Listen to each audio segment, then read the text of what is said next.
Hello, everyone. This is Austin from Robless. Today, I'm going to be joined by Loren Lockman.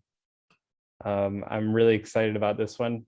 Loren is a longtime raw vegan, fruitarian. I'd say the fruitarian because he doesn't eat nuts and seeds, and he's like mostly just fruits and some greens. And yeah, Loren is one of the most prolific names in water fasting as well. And he has a center called Tanglewood Wellness Center in Costa Rica. And he's hosted thousands of people on water fasts, anywhere from like 2 weeks to 50 days for severe cases. So we're going to talk with him. I'm really excited about this one. Almost a 30-year raw vegan. So yeah, get back to you soon. All right, I am here with Loren Lockman, 29 years raw vegan. Is that right? That's right. Actually, it's going to be 30 years in a couple months. That's amazing. I don't know many people in all my research that have gone that long, but you're also an author and a Reiki master. That's right.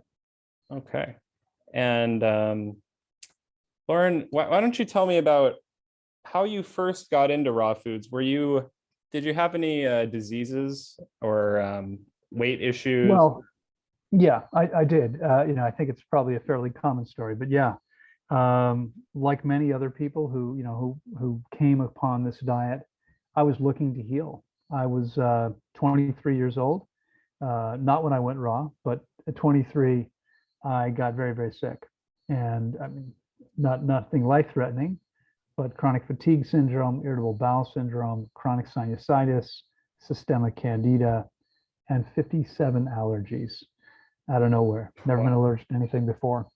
And this was a long time ago. This was the early to mid 80s. And back then, most doctors would say that most of the conditions I just mentioned didn't exist. There was no such thing as chronic fatigue. There was no such thing as irritable bowel syndrome. There was no such thing as candida. And so there was literally no one that I could find that could help me with any of it. And after 3 years of getting worse with medicine, it finally occurred to me that all they were really ever doing was suppressing symptoms. And I was getting sicker every year. And so I decided I was going to walk away from medicine and I was going to figure it out myself. And I did walk away. I have consumed 0 medical services since 1987, with the exception of trauma medicine. I have no insurance. Don't have a doctor. I've had no physical. Now, I did have to take a physical about a year and a half ago. Several years ago, we contracted to buy a farm next door. And I went to refinance, and the bank said, we need you to have a life insurance policy in case something happens to you to pay off the mortgage. And I was required at that point in time, I was, I guess, 59 years old. I'm 60 now. I was required to get a full medical exam. The first time I'd done that in many, many decades. They were actually pretty blown away by my age, looking at my blood pressure, pulse, hearing, vision, reflexes, all of it. The doctors were like, you're how old? Amazing. But that's basically, I think it's a fairly common story. A lot of people get sick, are looking for an answer, and come across this diet as one way to heal. So how did you first hear about it? Was it like a book or like a speaker that you saw? Well, what happened was, so when medicine failed me, and I mean, remember, and I'm guessing we don't really know each other, but I'm guessing that you weren't around in those days. Yeah, I'm only 26 right now. You didn't exist yet. So as you're probably aware, there was no internet. There was no Google. There was no YouTube. There was no Facebook. There was no Instagram. And I grew up on the East Coast outside of Washington, D.C. It's politically liberal, but medically pretty conservative. All we had was Western medicine. You know, if I'd grown up in LA, I probably would have had 15 other options available to me. I didn't know of any other options. And so when medicine failed me, I decided I would go back to nutrition. I say back to because I had started studying nutrition at 14. And I grew 10 inches that year without gaining a pound, and thought I need to figure out how to gain some weight, how to put on some muscle. And I reasoned that maybe if I could better understand nutrition, I'd be able to do that. And so I started studying nutrition at 14, and I went back to nutrition 12 years later after medicine had failed me. And I realized that conventional nutrition really wasn't helping me either.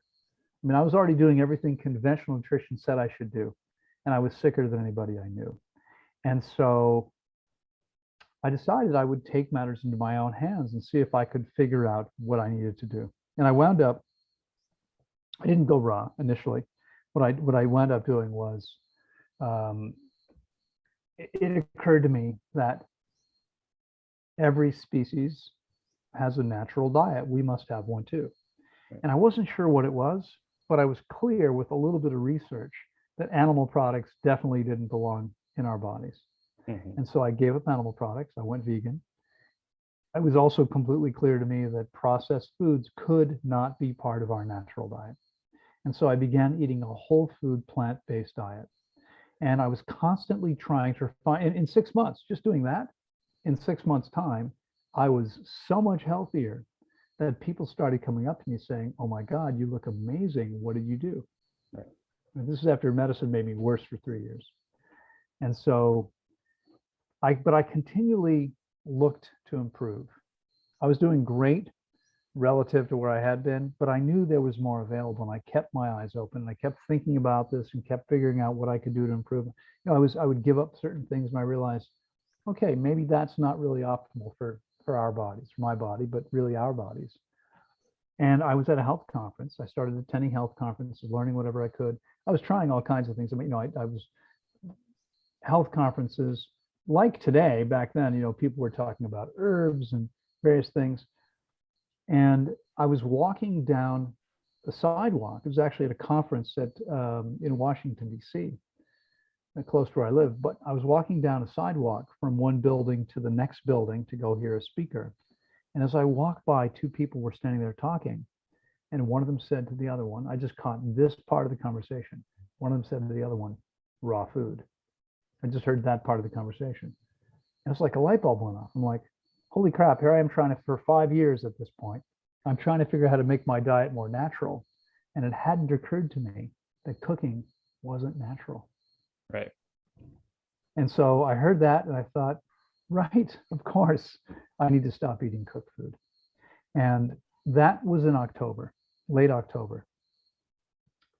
As you're well aware, your audience may be all over the place, but I know you grew up in Seattle. You probably had the same Thanksgiving we had on the East Coast in late November. And Right. so I decided, I had already had made plans to go to my sister's house a couple hours away for Thanksgiving. And I thought it would probably be a little bit upsetting to her family if I showed up with a radically different program. And so I thought, okay, I mean, I was already vegan, everyone knew that. And there'd be plenty of stuff there. You know, aside from the turkey, there was plenty of other things I could eat if I was eating cooked. And so what I decided to do was have Thanksgiving dinner at my sister's house and start the next day. And that's what happened. So in late November, I will celebrate my 30th anniversary. And it's been an amazing thing. It's, you know, it's at the time I was still learning quite a bit. I didn't realize just how simple it really could be. Like a lot of people, I probably overcomplicated it significantly. Today, it's the simplest thing in the world. Yeah. I just had my first and last meal of the day an hour or two ago. Not always the case. Sometimes I eat twice a day. Today was a very busy day, and I had breakfast at 6:30. So you were kind of just feeling it out. You didn't really have any mentor or anything. So how long did it take you to realize like what was ideal for you? What, like how the diet kind of, you know, the platform? Well, yeah, in fact, let me I believe in giving credit where credit is due. And there are several things I think that are important to the story. But so I have a mentor, and my mentor has been amazing. She's been incredible. She's always right. She's told me everything I've needed to know when I was ready to hear it. She's given me perfect examples. You probably have heard of her, actually. Her name is Mother Nature. You know, I got clear very Mother Nature. No, Oh, I haven't I heard got of clear. that. I got Just clear kidding. very early on that nature had all the answers, and that, I mean, you know, it's interesting because I see people now who are really overcomplicating it and trying to, you know, have us doing things that are clearly not natural for our bodies. Right. And so for me, it was really all about simply trying to understand what was natural for the human body. And so I come to a lot of conclusions. I was giving a small talk. When I say small talk, I mean, it wasn't short, it was a small group. I was Right. giving a talk to a dozen people sitting around a table. That was, we had more space, but that's all that showed up. And again, I was completely unknown at the time. And because it was such a small group, I had everyone introduce themselves. We literally all sat around a big long table, me at the head, and everyone else was, you know, sitting at the table. And I guess I stood up, but I asked everyone to introduce themselves. And one woman introduced herself and said, no, I don't remember her name. My name is Debbie, and I'm a natural hygienist. And I didn't know what that meant, but it sounded like some sort of a quasi medical sort of a person, right?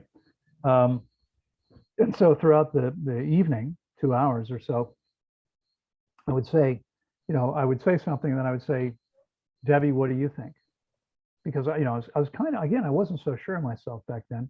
I was looking for confirmation, and Debbie would say every single time, I don't know. And I started thinking, man, this person doesn't know any, you know, for someone who's in the field, this person knows nothing. At the end of the talk, she came over to me and said, are you familiar with the American Natural Hygiene Society, which doesn't exist anymore, now called the National Health Association? And I said, no, I've never heard of it. What is it? And she said, well, they teach all the same things you do, because hygiene is about aligning ourselves with the laws of nature. So I stumbled upon it because I was essentially mirroring nature, mimicking nature, trying to apply nature's laws as well as I understood them.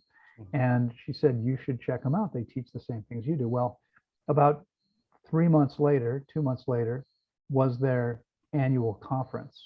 And it happened that year. It was in Baltimore, an hour away. It was a pretty easy, you know, it wasn't like it was a huge commitment. I didn't have to fly across the world or even across the US. I had to get in my car and drive. I didn't even stay at the conference. You know, I don't remember now exactly what my financial situation was, but a friend of mine, a good buddy of mine, lived in Baltimore and said, yeah, stay at my house. And so I saved money on accommodations, and, you know, I drove up there and spent the weekend at his place, and kind of felt like, all right, I've come home. That, you know, these people, right, we're on the same page. It was shortly before that I came across, I was still looking for ways to improve my health, and I came across a book called Rational Fasting. You probably know it, by Professor Arnold Ehret. And that was my first introduction to the idea of that. Well, it was my first introduction to therapeutic fasting. I had some experience with fasting already because I grew up in a Jewish household. I like to say I'm Jewish, but only on my parents' side. You know, no religion for me. But we fasted 1 day a year from food and water. And so when I came across Ehret's book, I knew I could do 1 day because I'd done it many times. I didn't know if I could actually do 2 days, and I tried 2. And when I survived that, I tried 4. And then I worked my way up until I was doing 21 days at a time. And as you're aware, and some of your audience may or may not know, for the last 24 and a half years, I've run the world's largest dedicated water-only fasting center, the Tanglewood Wellness Center, where we've now helped many thousands of people take back their health, create amazing levels of health and vitality. And I'm happy, if you'd like, we can get into the I, amazing things. yeah, I'd love to talk about that more, but just real quick, Sure. do you have any other like favorite books besides like rational fasting? Well, to be honest, Eric's books are not my favorite books. Oh, okay. He was just the first one I came across. Right. Honestly, I appreciate Eric, and I will be forever grateful because he introduced me to the subject. Mhm. But I started looking into it, and then of course I met the hygiene people and found Herbert Shelton. Right. I've read everything he's written now. That's quite a bit. Um, I would say Shelton had a much better grounding in fasting than Eric did. Eric's ideas were based on ideas, philosophies. As I understand it, he had far less actual experience with fasting Yeah. than Shelton. But again, I appreciate Eric. After reading The Rational Fasting, I next read Mucusless Diet Healing System, which, again, I mean, today I would say, he was a pioneer. There's a lot of great stuff there, some good ideas. I think he was wrong about many things. There, as you may be aware, there are people out there who think Eric was God. Whatever Eric said, that's exactly right, and I think that's absurd. In fact, I wouldn't suggest that we interact with any human Yeah. that way. No one's infallible. Everyone makes mistakes. Absolutely. But again, I appreciate Eric. So Shelton's books, the two that I'd recommend for anyone, they're a little bit hard to find these days, but if you can find a copy, you can probably find a copy online. Soilandhealth.org, I think it's called soilandhealth.org. They've got everything Okay. in the library. You can read there online. Shelton wrote the Science and Fine Art of Fasting and the Science and Fine Art of Food and Nutrition. And those two books were really powerful for me. They were great books. Again, credit where credit is due. Dr. Joel Fuhrman wrote a very good book called Fasting and Eating for Health. The rest of his books I wouldn't pay much attention to because I think he went the wrong way. In fact, back when I started Tanglewood, Joel was still fasting people at a motel near his house. He never had a fasting center. But he said to me, I knew him fairly well, he said, this is too hard a way to make money. And he went off and started selling and creating supplements and pushing supplements. And now calls himself the Nutritarian. And it's interesting. Yeah, I've heard this. I've heard this phrase. Yeah. You have to eat the most nutrient dense foods possible. We should be eating things like kale and broccoli, etc. Even though research shows that we get far fewer nutrients from those foods than we get from fruit and soft tender leaves because we can't digest them very well. Now, of course, he's recommending that they're eaten cooked, which destroys nutrients and creates toxic compounds. Actually, I have a question about this. Yeah. Why do you think people have this idea that foods that are nutritious for us should not taste good? Well, I think that's just how we were raised. I mean, the stuff we had to eat broccoli and cauliflower and lima beans. At least I did. I still haven't forgiven my mother for that. And we had to eat those things, and they were supposed to be good for us. And they didn't taste good to me, not ever. Right. I mean, I suppose as a kid, and what I think what does it for most people is you put enough cheddar cheese on it, and it's palatable. But this taste of broccoli itself, for me, not really very exciting. I don't know. I mean, I think this is a powerful idea that we all seem to have accepted at some point in our being raised. Of course, it's completely untrue, and I'm so glad you brought this up. I like to talk about this way. This would probably surprise many people if you've never thought about this, but when a cow wakes up and not in a factory farm, through most of the U.S., but here in Costa Rica, for instance, many of my neighbors raise dairy cattle, and they've got big fields of grass, and the cows sleep in the grass, and they wake up and they're surrounded by grass. That would be like me waking up in a durian orchard, or a mango orchard. I mean, they look at grass and think, wow, that looks amazing. That's delicious. That looks incredible. They're not thinking, man, I got to eat grass. Right. It's like, yeah, that's what they want to eat, right? Every species is attracted to the things that its body was intended for them to eat. I mean, how crazy would it be if they were supposed to eat things that they weren't attracted to? So the idea that we should be eating all these things that we don't want to eat, but our mothers make us eat, no, if we're not attracted to them, maybe there's a reason for that, right? If we Yeah. have to cover them in cheese sauce, maybe we shouldn't be eating them. Right.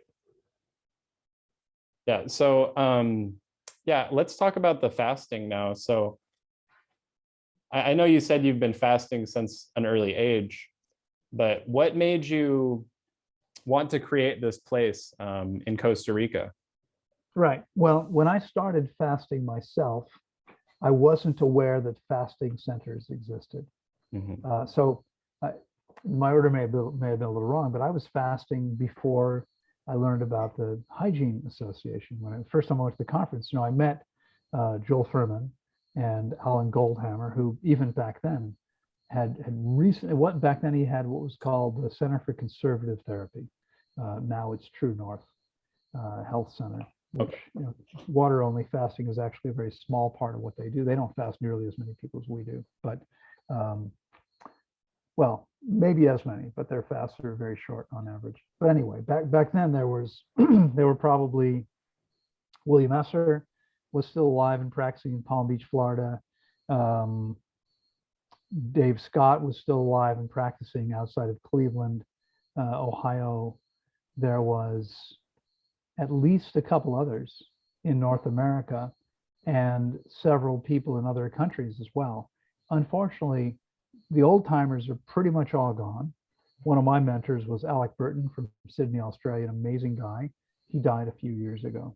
Okay. He ran a place called Arcadia Health Center in Sydney, Australia, with his wife. But back then, when I got to the hygiene conference, and I got pretty involved with the organization. I was asked to join the board, and then the board realized that I was 100% raw, and they decided that was too radical. Oh, really? Yeah. But prior to that, they'd invited me to join the board, and I learned that there were these places you could go and fast, and I took a look at them all and thought, I wouldn't want to fast in a place like this. I mean, they were all too clinical.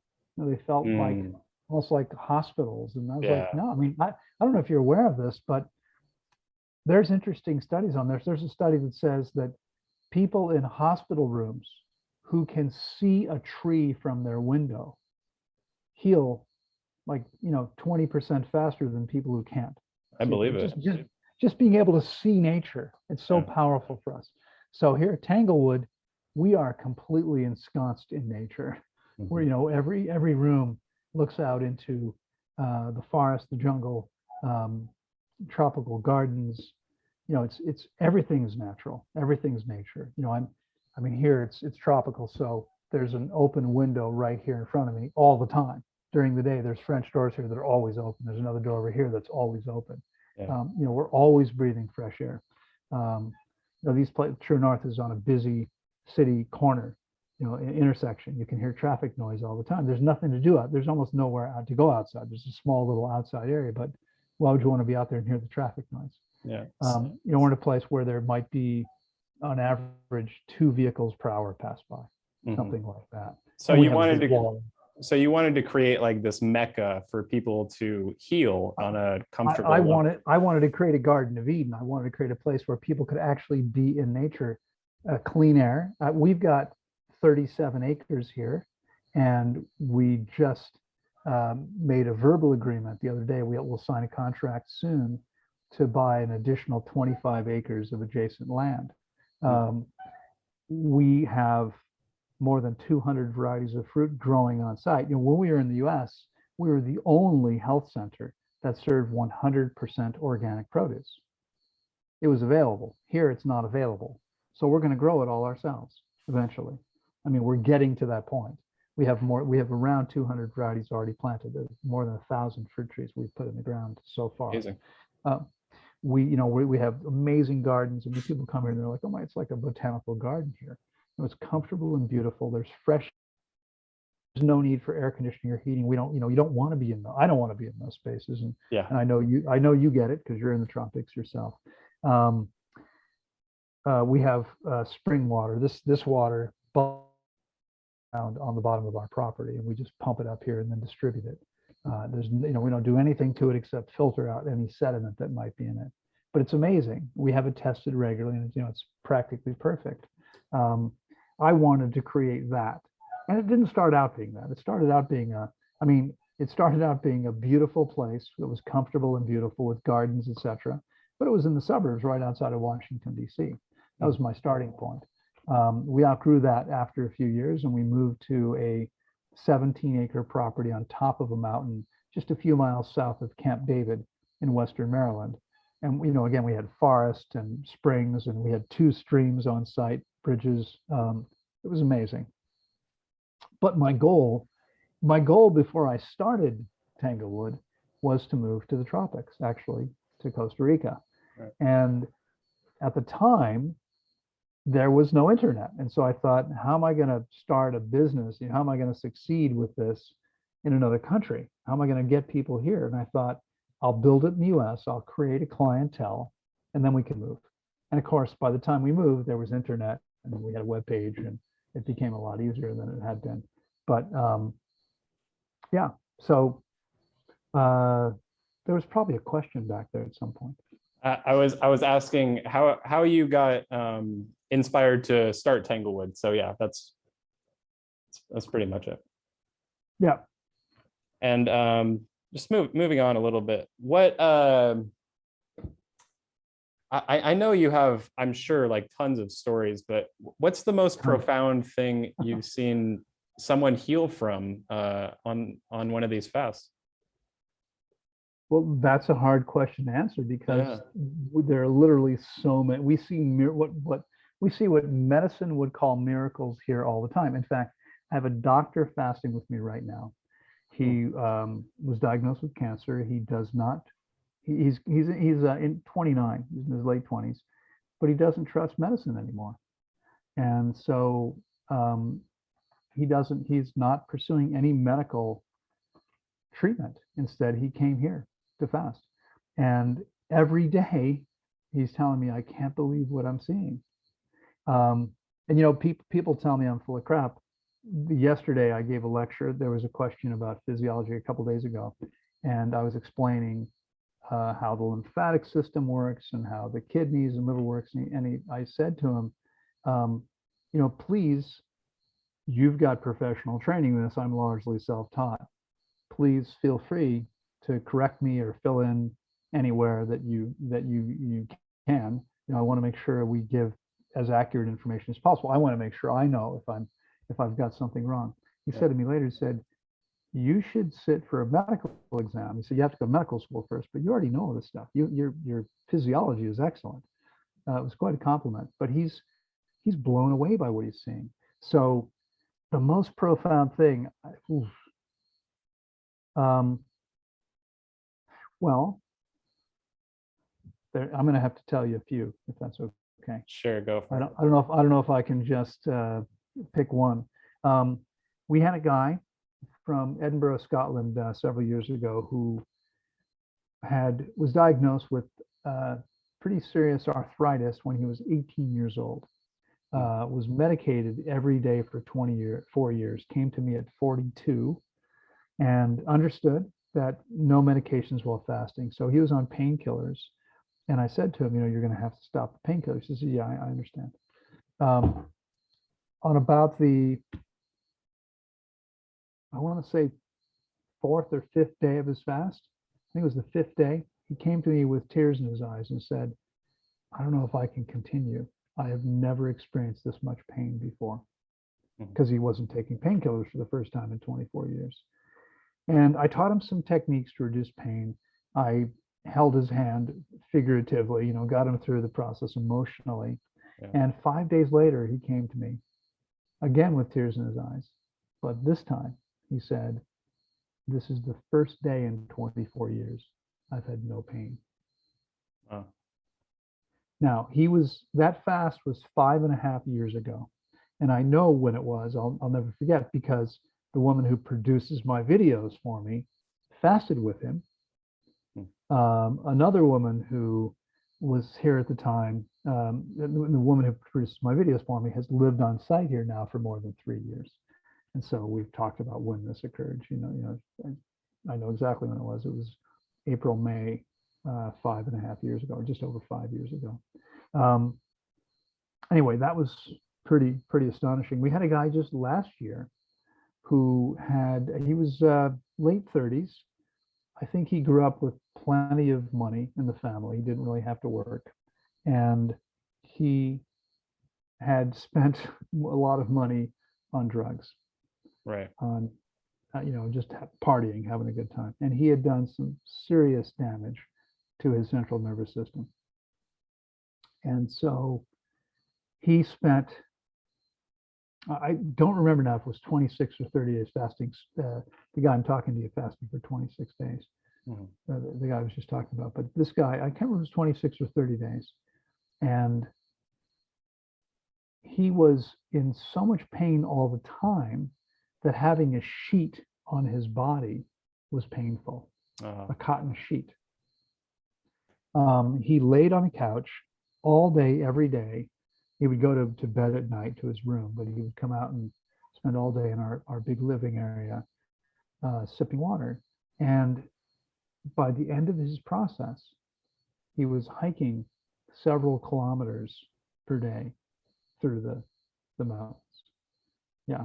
We're just standing up before was painful for him. In fact, if you go to our website, the Tanglewood Wellness Center page, on the home page, there's a video tour, which it's out of date. We have to replace it because we've improved dramatically since that was shot 5+ years ago. But at the time, if you look at the video, you'll see there's a lot of aerial footage, drone footage of the site. And as it scans down the property, you can see there's a giant trampoline and someone jumping on the trampoline. That someone was my girlfriend at the time. And she had arrived 3 months earlier to fast with severe fibromyalgia. So when she walked from the shuttle into the building, maybe 20 feet, she was in serious pain. After the fast, she was running, practicing yoga, and jumping on the trampoline every day with no pain. Amazing. By the way, the first guy I told you about 5.5 years ago still has no pain. Yeah. He's still 100% pain-free with no medications. We have 100% success with more than 400 hypertensive clients. Everyone eliminates their drugs and brings their blood pressure to below normal. We had one guy who was 76 who completed his fast with blood pressure at 126 over something. We started it with 176 over something, so we dropped it 50 points. It was still a few points above normal, but he's the only one. Everyone else has been below normal. We have 100% success with type 2 diabetes. Medicine says you can't heal these conditions. Right. Every single person who's fasted with these two conditions is healed. Now we see amazing results with Lyme disease, with Candida, which I suffered from, with almost everything. But with other conditions, we don't necessarily see 100%. I mean, almost everyone leaves much healthier, right? But not everyone leaves with the condition completely resolved. But, okay. But it's amazing what happens. Yeah, definitely. Yeah. I want to move on because I have some more questions for sure. Sure. So what's the longest fast that you've supervised? Well, so I was on a lecture tour in the UK and I spoke at this place. It was a woman who is an alternative healer and works out of her house, has a little healing center there. She had me come there to speak, and I met a couple that she was very good friends with. And the guy was a young man. He was around 28 or 29, and he had been diagnosed with stage 4 testicular cancer. Oh. So stage 4 cancer means that it has spread from its original site through the lymphatic system to another organ or more, at least one other organ. And usually these are people that don't survive. And because he was a friend of the person, and I was actually staying there. I saw him 2 or 3 times over the course of about a week. And he wound up coming, he wound up fasting with me remotely. Now, we've been talking about what happens here. Not everyone can get here, especially over the last 18 months or so. And so for the last 14 years, I've also worked with people online. I do group calls. I work with 10 to 15 people at a time, not on one call, on multiple calls. I'll have about 5 or 6 people in one call. And I've helped many hundreds of people through the process that way. He chose to fast with me that way because, well, he had lost a business. Times were tough. His wife was, they were living with his parents, and his parents hated his wife, and he didn't want to leave her home for months without her. So he wanted to fast for 6 weeks, 42 days. That is a 9-week process. And by the way, I mean, that this may sound crazy for some of the people who are seeing this. I understand completely. I mean, it's the first time I heard about, therapeutic fasting, I thought that Eric was probably crazy, that how can people go weeks without food? Right. It turns out the average person has a 6 to 8 week reserve. And people who are wealthy in nutrient reserves, who are very large, can often go much longer than that. So I've actually taken more than 600 people 6 weeks or longer. Wow. But this guy, the deal was we were going to go 6 weeks fasting. When we got to the 42nd day, he said to me, listen, I feel fine. I want to keep going. I'd like your guidance. But if you're not willing, I'm going to keep going on my own. And so I said, okay. He was pretty heavy. He was about 5'7" and probably 250, 260 pounds. And so I said, okay. I mean, he was still fine. He still had plenty of reserves. We continued, and we got to a point where I said to him, listen, I think that's long enough. I think you should stop here. And he agreed to.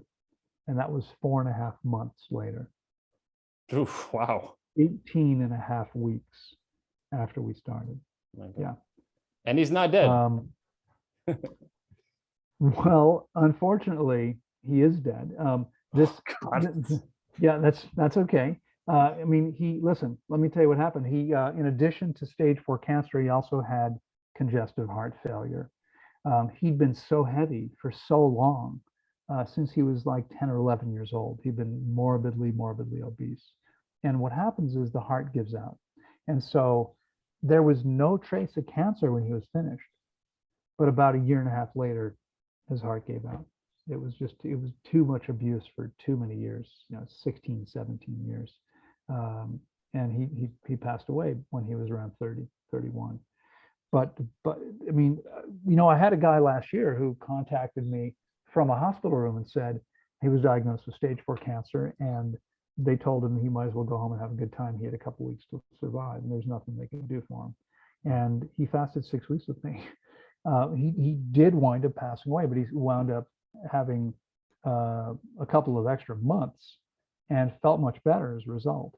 And so, I mean, sometimes it's too late. It's important to understand fasting isn't necessarily going to allow everyone to heal everything, right? Yeah.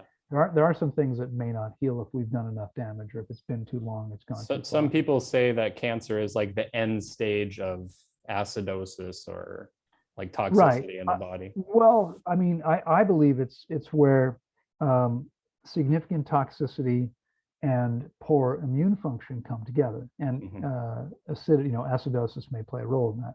We've had many people with cancer heal completely and are still alive today, many years later. But I've also worked with quite a few stage 4 cancer people who didn't survive they survived the process, but ultimately they didn't survive. So yeah, I mean, it's important to understand. It's fasting. It sounds like a miracle sometimes, and it is. But the miracle is the amazing organisms that we live in. What makes fasting so powerful, the reason we see so much success with virtually everything, not everything, but virtually everything, is because cleansing right? Today you hear all about detox, and there's all kinds of protocols and processes, and Right. everything's about detox. There's detox specialists out there I'm not so sure about, but um, cleansing, healing, detoxification, these are biological processes. And what that means is only the organism can heal the organism. Only the organism can cleanse the organism. Right. There's nothing you can take or do that's going to heal you or cleanse you. It just doesn't work that way. Mhm. And so fasting is so powerful because it's simply the most efficient and effective way to allow the organism to cleanse and heal itself. We're Right. just getting out of the body's way as well as we can. And this is why virtually every species, when it's sick enough or badly enough injured, will lay down and stop eating. Mhm. Okay. You probably know who Hippocrates was. Hippocrates, yeah. That guy in South Florida. Yeah, the Oh, Health yeah. Institute, Hippocrates No, I'm just Institute or something. I'm just, yeah, it's not the health institute. I'm I actually was like, talking, which Hippocrates are you talking about? I'm talking about the guy that they named the Health Institute for. Right, right. That, you probably know the quotes that he's most famous for. The it's like food is medicine, or what is it? Close. Yeah. What he said, what everyone quotes is, let your food be your medicine and let your medicine be your food. Yeah. Let your food be your medicine, let your medicine be your food. People use this to justify taking herbs. We should be consuming medicinal things. That's not what he meant. In fact, and how do I know what he meant? Because I know what his next words were. What he said was, let your food be your medicine, let your medicine be your food. But to feed yourself when you're already sick is to feed your sickness. He fasted his patients. Back then, everyone fasted. That's what people did. In fact, it's funny because I was about 5 days ago, I was giving a lecture and I was talking about the history of medicine. And I said, they used to teach fasting in medical schools. Okay.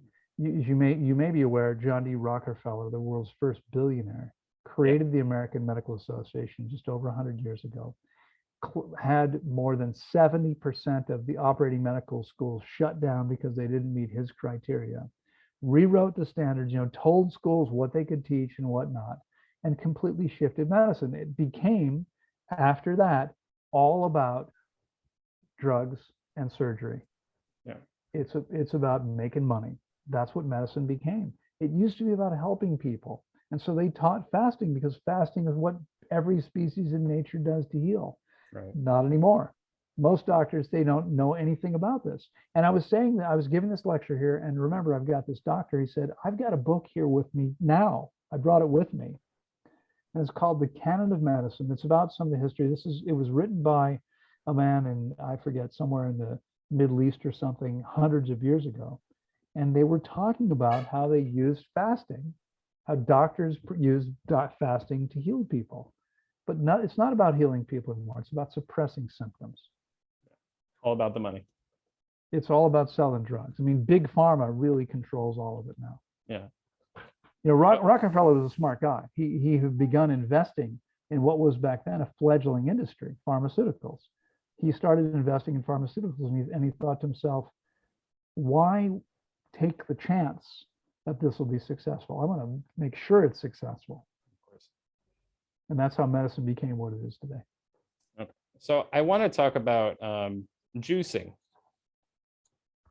So a lot of people will say that it is a superior form of hydration because it comes from fruit and it's structured water, it's astringent, it's a lot of pulling mucus from the body rather than they have an idea that water doesn't hydrate the colon as well and hydrate the old material. So why don't you touch on that a bit? Sure. Juices certainly theoretically have the ability to hydrate because they are loaded with, with perfect water. I mean, it's not water. Well, it is water. It just has all kinds of stuff in it. And it's funny because there's some guy out there who says, who equates juices with distilled water. Distilled water is unnatural water devoid of anything, and juices, of course, are loaded with nutrients and all kinds of things. But unfortunately, juices are not what many people think they are. I used to think that juices were health foods. I don't think so anymore. For me, a juice is a guilty pleasure. I'll have a juice every once in a while because they're tasty, but I don't convince myself I'm doing something good for myself. I know it's far inferior to whole foods. Whole foods are always optimal. One of the first things that occurred to me many years ago, I started asking, well, how do we know that there aren't essential nutrients or at least beneficial nutrients tied up in the fiber that we're throwing away? Yeah. And guess what? A few years ago, study published saying essential nutrients tied up in fiber. When we throw the fiber away, we're not getting everything that was in the food. But there's several other issues. And let me see if I can find an appropriate prop here for this little quick story. I had just completed a lecture outside of Washington, D.C., and a woman approached me. She had a bunch of questions for me, and I answered the questions. And then I said to her, "You drink a lot of carrot juice, don't you?" And she said, "Yeah, how'd you know?" And I said, "Well, you're orange." Right.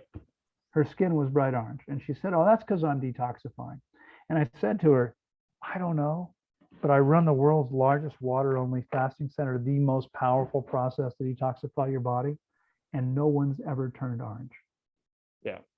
because they were detoxing." That's not what happens. Okay. What happened is she was taking in, because she was drinking a lot of carrot juice, more carotenes than her liver could process. This is not a good idea. So juices are very concentrated. Have you ever made a glass of carrot juice? Of course. Yeah. A glass this size, that's a lot of carrots. I seriously doubt. I mean, I won't speak for you. I'm pretty sure I would never eat that many carrots. In fact, if I tried, my jaw would probably say, "Loren, dude, you're on your own. I'm out of here. Good luck." Yeah. It's a lot of work. So a lot of people would argue that getting more nutrition in your body is a good thing. Why do you think that it's not really about the quantity of nutrition rather than something else? Right. Well, first of all, I mean, nutrients are like everything else. I mean, take in too much water and you create extra work for your body. Take in it could be the highest quality food. Does that mean you should eat as much as you can? No, of course not. As soon as we meet the body's needs, anything that we take in beyond that, we're creating a burden for the body. The body has to work to outprocess the excess. It doesn't help us to consume more of anything than the body can actually use. And so getting in, I mean, I think it's pretty clear. Again, there's 25 million animal species on the planet. They all enjoy an amazingly high level of health, and they don't need juicers to do it. They just have to eat the diet their body was intended for. Taking in excess nutrients is causing work for the body. And we're not just taking in excess nutrients. There's several other things going on. The nutrients we're taking in have been largely oxidized because oxygen is the most corrosive element on the planet. I mean, oxygen will take apart iron. Rust is iron oxide. It's oxidized iron. When we put nature's perfect foods through a machine and shred them into a million tiny pieces to extract the juice from them, we're oxidizing those nutrients. We're getting far less benefit from the nutrients than if we simply ate the food. And people think, well, it's pre-digested. My body, no, it's not. We have to digest food down to the cellular level. No machine can do that. But we are oxidizing the vast majority. And I've been looking for studies for 25 years. The only thing I found that actually looks at this, the only thing I found so far was a study that looked at a commercial tomato pressing operation, a giant hydraulic press where they would have a canister with kilos of tomatoes in it, pounds and pounds of tomatoes. A giant piston would come down and crush the tomatoes. What happens in that situation, what they found, what they measured was that in 3 minutes, 40% of the vitamin C is lost in 3 minutes. I mean, I don't see this so much anymore, but I used to chuckle, 5, 8 years ago when I'd see people on Facebook saying, here's my 7 gallons of juice for the week. Yeah. Right. I make it all and I'm going to drink it all week. It's like, 5 minutes after you make it, you've lost half the value of it. Yeah. Okay. It oxidizes very quickly. In fact, the question I ask people is, okay, if we can agree, maybe we can agree right now that apples and oranges and watermelons and cantaloupes and peaches and plums, etc. These are all perfect foods for our bodies, right? Sure. Yeah. How do we prove on perfection? Right. You can't do it. Okay, you run something through a machine, you're not getting something better, you're getting something less valuable than what you started with. And let's go back to vitamin C.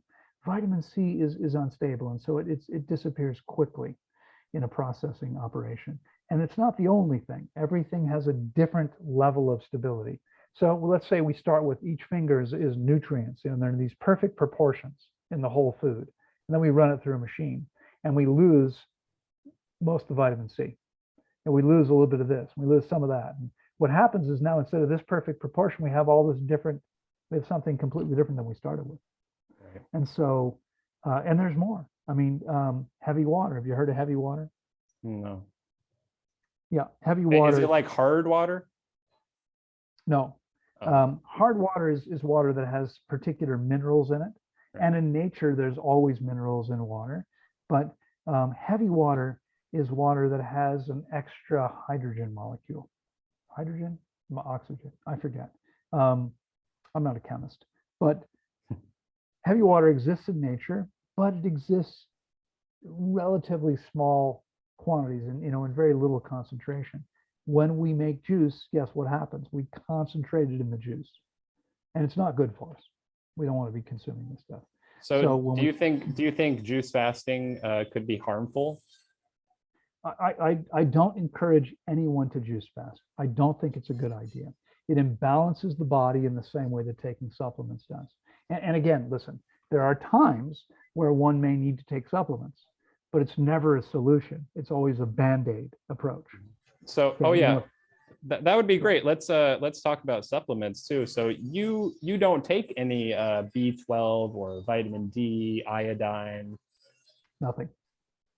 I don't take anything. And I have many clients who don't take anything, because like every other species, when we get the body clean, so it's actually working well, and we get it hydrated, which is critically important.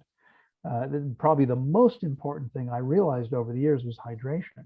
And that's why our protocol is so different than anywhere else. The only people I know of fasting, people like we do, are the few, usually, forgive me for this, but usually they're 20-something males who fasted once with me and think they understand the process enough to supervise other people. Right. And they're trying to mimic what we do, which includes taking in much more water. True North, they'll tell you, don't drink more than 2 liters a day. My average client is drinking between 5 and 7 liters a day. At least by the end of the process. They start out with less, their needs go up over time. I figured out many years ago how to see how much water someone's needing. And when we have every year maybe 5 to 10 people who come here who had been to True North, the first thing I'll ask them, first of all, why did they come here? Because they didn't get what they wanted from True North. And I'll say to them, how much old hard material did you eliminate? And they'll always say, what do you mean? Because they didn't eliminate it. Yeah. In fact, I have an old friend, an amazing guy. You probably have heard his name, Dr. Michael Clapper. He's a great guy. He's 75 now, roughly. He's been a vegan for 40 years. We go back a long way, because 30 years ago, I was on the board of the Vegetarian Society of Washington, D.C. And he lived in Palm Beach, Florida, but had a radio program based at a university in Washington, D.C. And so every couple of weeks would fly up to record this program, or broadcast the program live from the studio. Whenever he was in town, if we had an event that weekend, and we had events pretty much every weekend, he would come to our event. So I got to know him pretty well. I would see him a couple times a month, typically, or at least once a month. He worked at True North, supervising fast for 9 years. I was in his house last December. He still thinks old hard material doesn't exist. Right. He's 9 years, he never saw it, not once. That's because the people there aren't resting enough, they're not sipping enough water, and they don't fast long enough. So, but anyway, you're saying this this old hard material is what's blocking the absorption of these nutrients that we're deficient in? Well, it often is. It's often blocking the absorption of anything. I just, you want to hear something amazing? I had a client, you might have seen the videos. We recorded 2 videos in the last couple of months with a young man named Don, 78-year-old, who first contacted me when he was 75. and he had just completed a fast on his own and made a mess of it. He didn't really know what he was doing. It happens. I hear from 5 people a week asking me for help after fasting on their own. And he scheduled a consultation with me, and we talked about what happened, how, the mistakes he made, and he decided he was going to fast next time here. But he was concerned because was one of the reasons he was fasting, because he'd heard me talking about how people who were underweight were able to gain weight. And he was a successful businessman, retired. But when he was in business and doing well, he was eating a very rich, heavy diet, had ballooned up to somewhere over 200 pounds. Normally lean guy, 6 feet tall.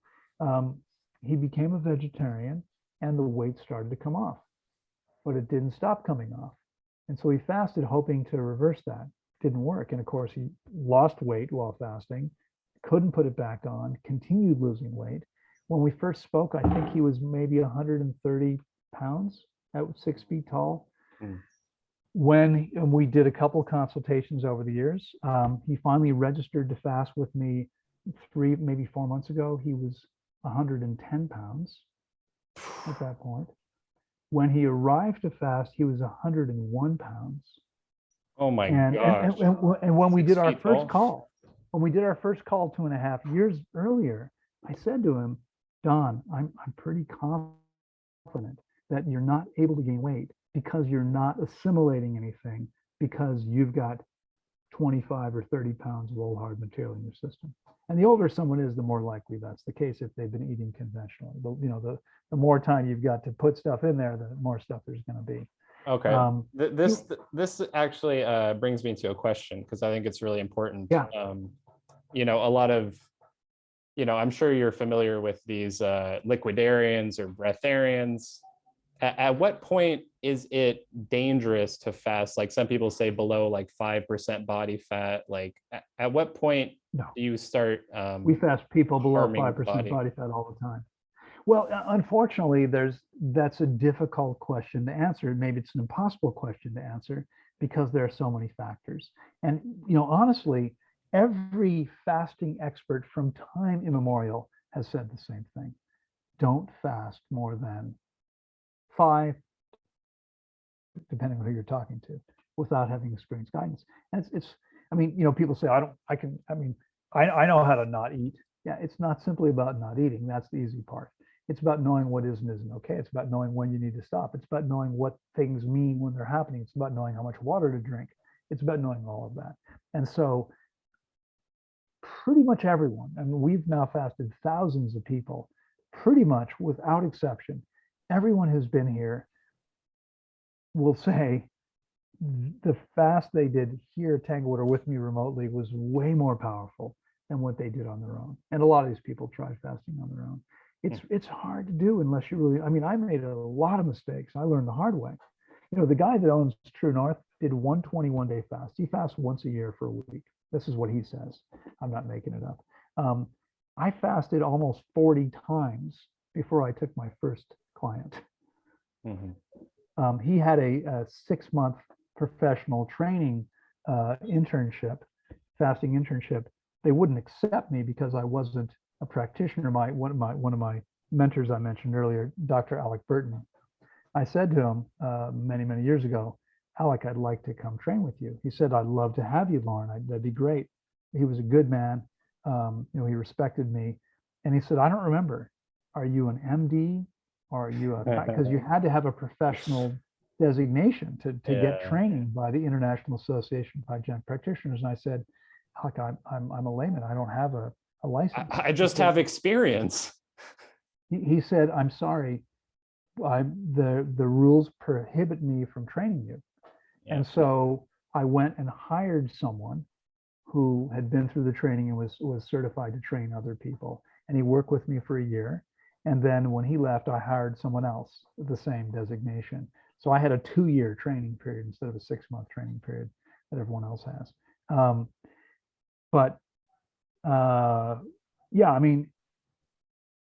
Again, places like True North they had a big lawsuit, which they came out okay because they got some help, but they came close to losing everything. Herbert Shelton went to jail multiple times.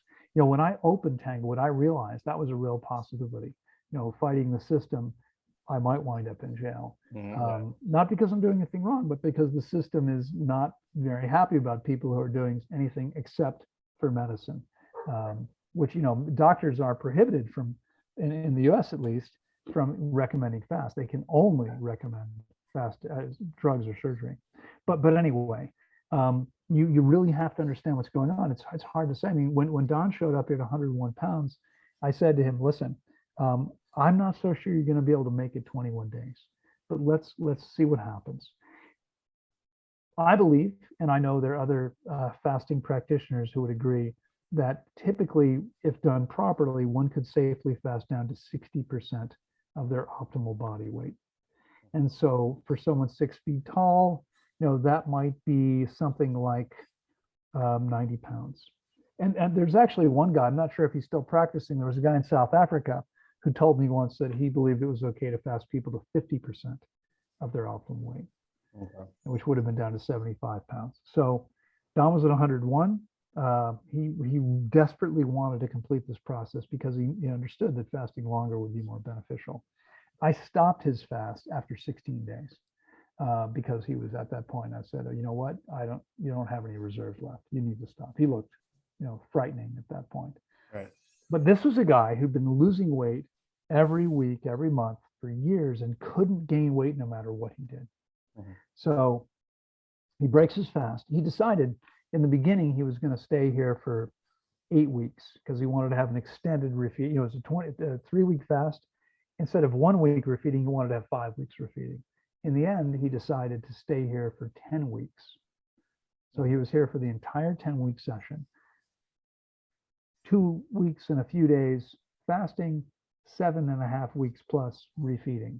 During that time, he not only gained his weight back that he'd lost, he not only got to 101 pounds, he left here to 106 or 107, which is still a long way from where he needs to be, but we don't expect people to lose weight, to gain weight so quickly necessarily.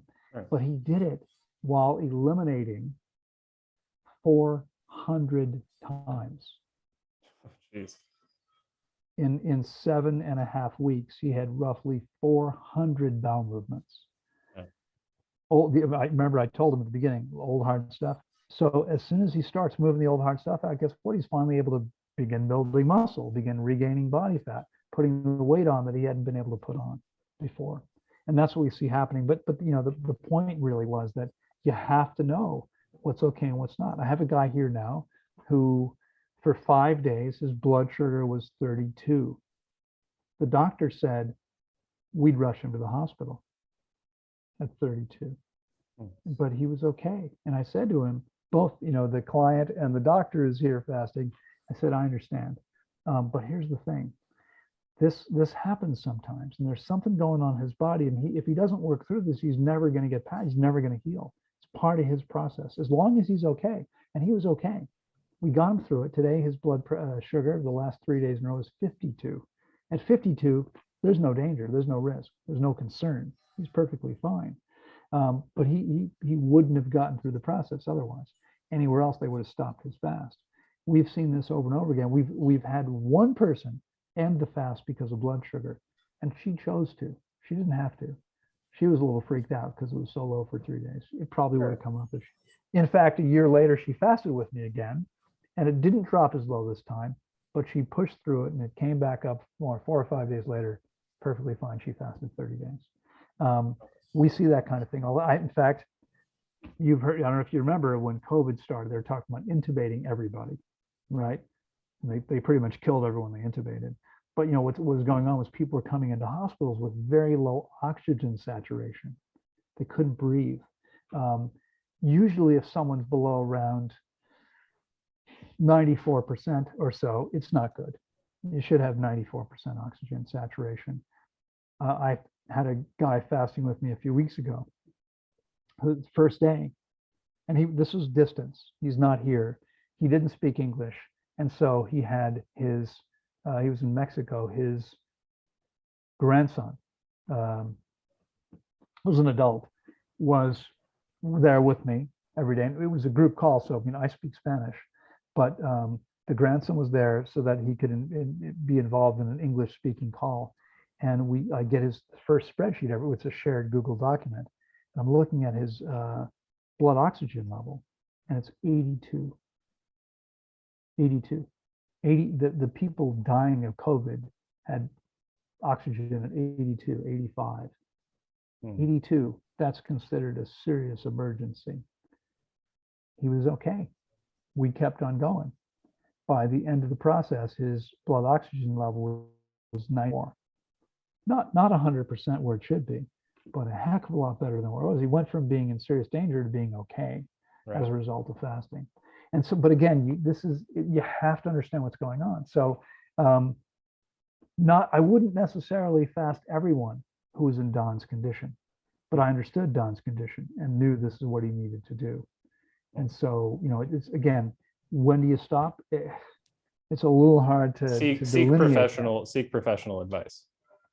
Honestly, I think it's crazy. People, it's too expensive. It's like, yeah, I get it, but what's more important? Your health. Do this correctly, and the results are amazing. Do it incorrectly, and you can mess yourself up. Absolutely. In fact, and I'm going to show one more quick story if I can. About a week ago, I get a message on Instagram from someone who says, I don't remember the exact words, but it wasn't unfriend. It was something like, but like that was essentially, unfriend my daughter Lila right away.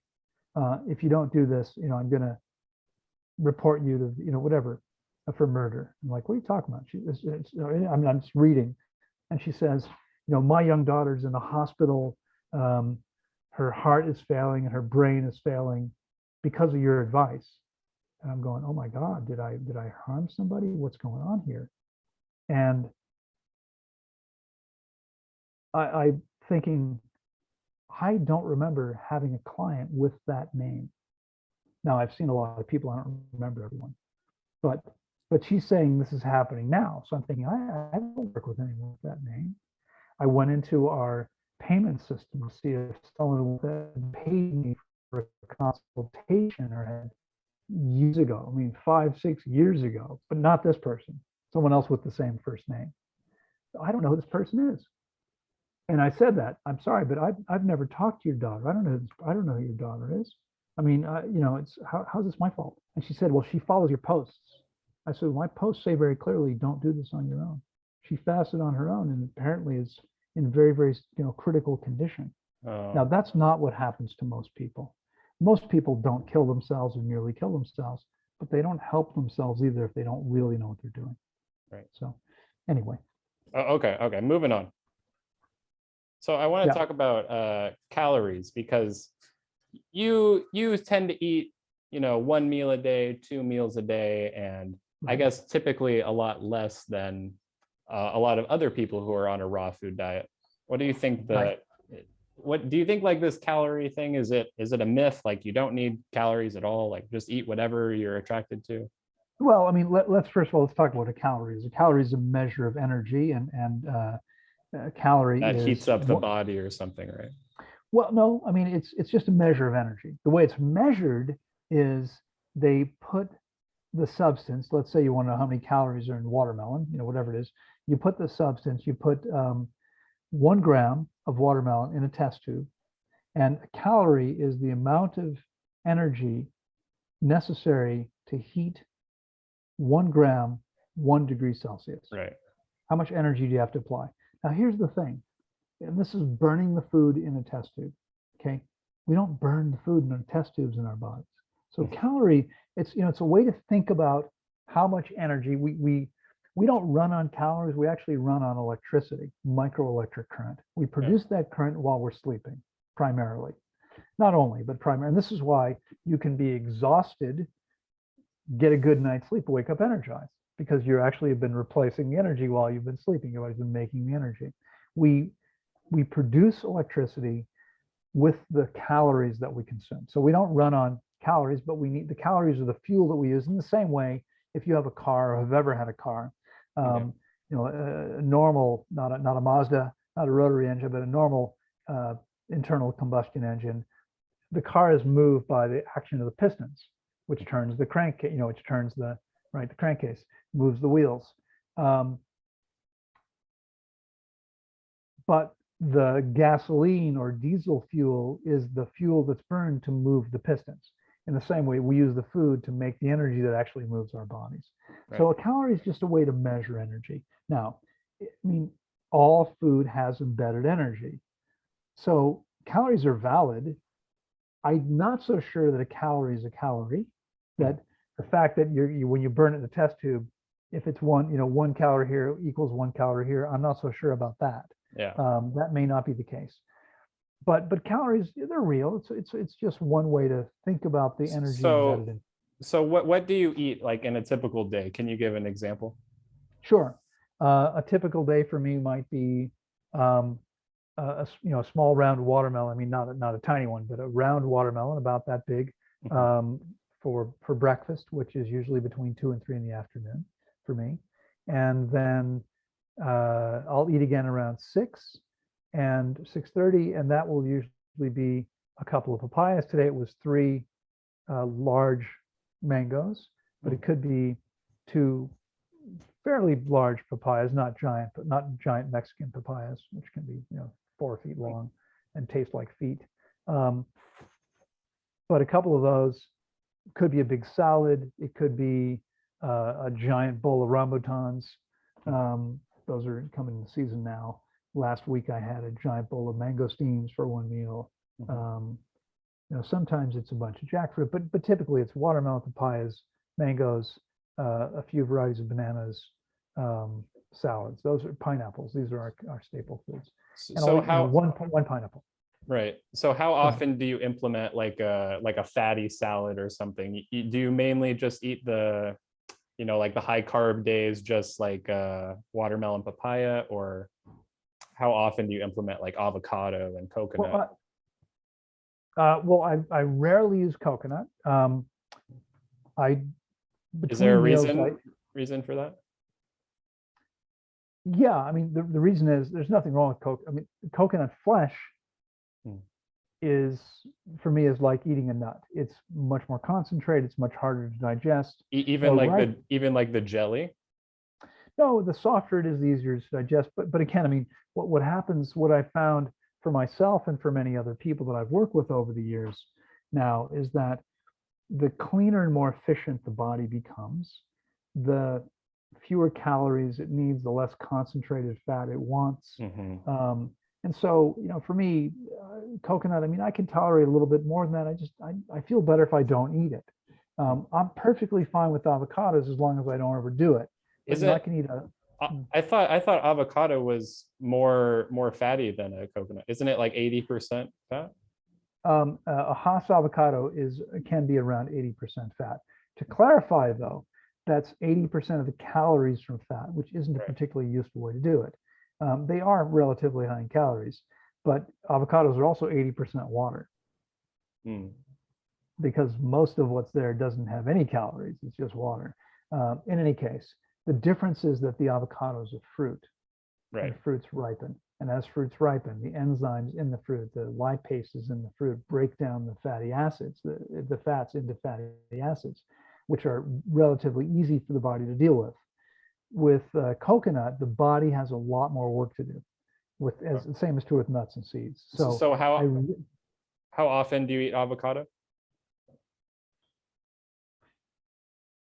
It varies. There are times where I might eat a salad 4 or 5 times a week. There are times I don't eat a salad at all for a week or 2. Sure. I mean, honestly, I'm lazy. I'm busy and active and have a lot of things going on. But when it comes to food, I don't. And oftentimes, I mean, I lead a group meditation. The reason this is called was late for me, 8:15, because I have a meditation from 7 to 8, and so that's 4 nights a week. So if I'm not eating until 6:30, I mean, sometimes I'm working until I'm like, oh, it's 6:30. I've got a half an hour. I don't really have time to make and eat a salad.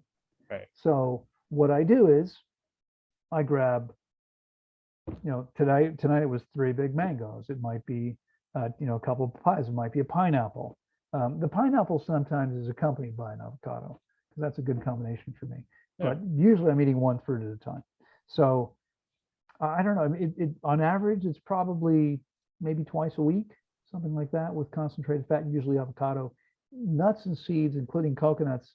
The flesh, maybe a dozen times a year, Oh, something okay. like that. It's Yeah. not very often.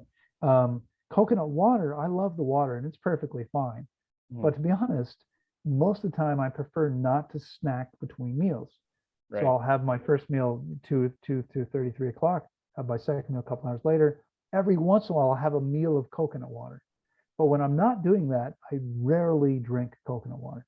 And do you think that coconut water is like superior hydration to like spring water? Well, not necessarily, no. And, Okay. and the issue with it is that because it's a food, spring water contains inorganic minerals. Your body doesn't recognize it as a food because they're inorganic minerals. Right. Coconut water contains tons of minerals and calories and fat and Carbs etc. and and stuff. sugar.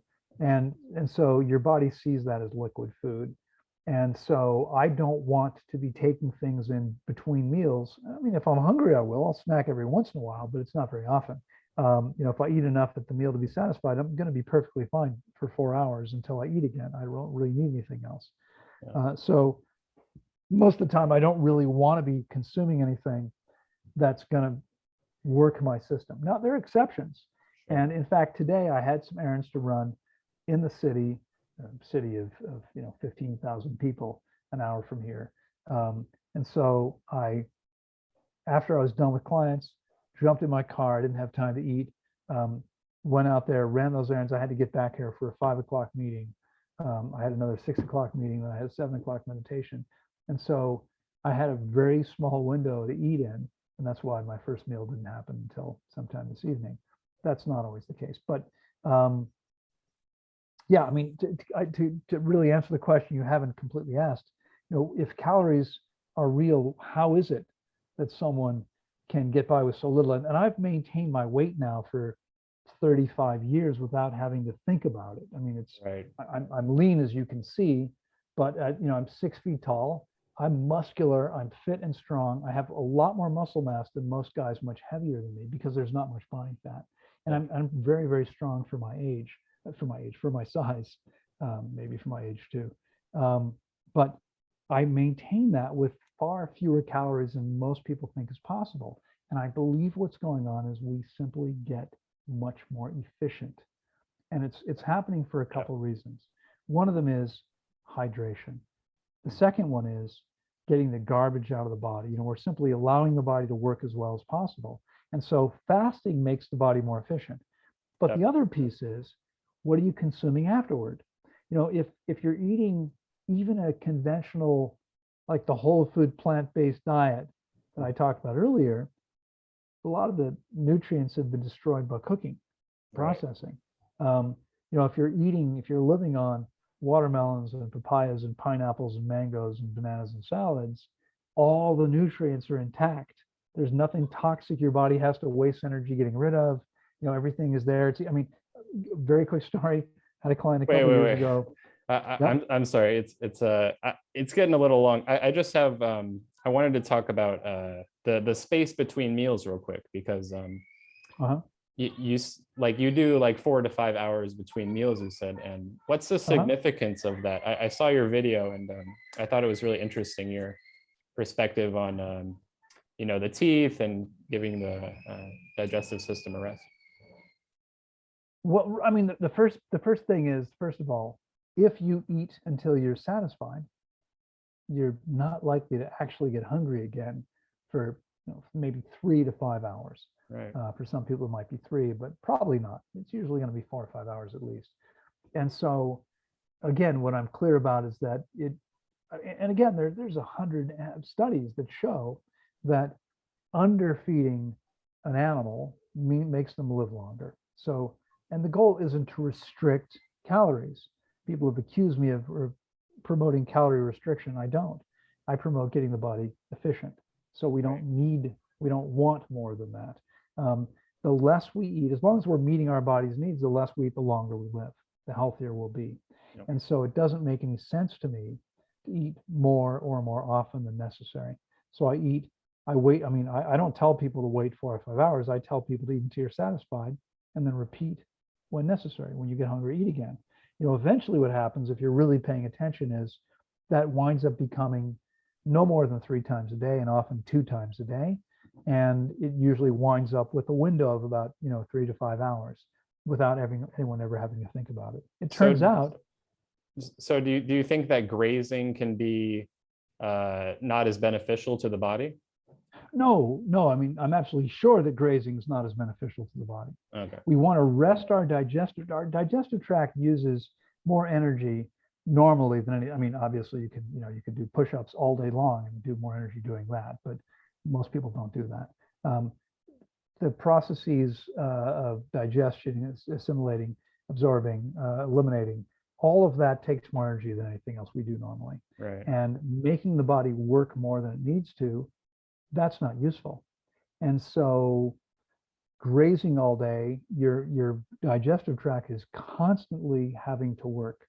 And this definitely doesn't work for, I mean, again, I think it's really, really clear this doesn't work well. Now, there are animals who graze all day. Cows graze all day. Well, that's because they're 1,000+ pounds and they live on something that's about 1/4 as calorically dense as the fruit you and I eat. Right. So if you were 8 times your current size and we're trying to eat something that was 1/4 as dense as what you're eating, you'd have to be eating all the time. Yeah. That's what they have to do. They don't have a choice. They can't get enough food otherwise. You and I don't have to. The chimpanzees and bonobos, our closest primate relatives, spend less time in the pursuit of eating, including looking for food and feeding themselves, than any other species.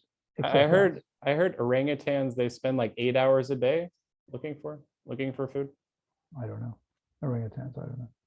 Oh, okay. But it's relatively little, and that's because they're intelligent enough to efficiently find. And of course, mangoes don't run away.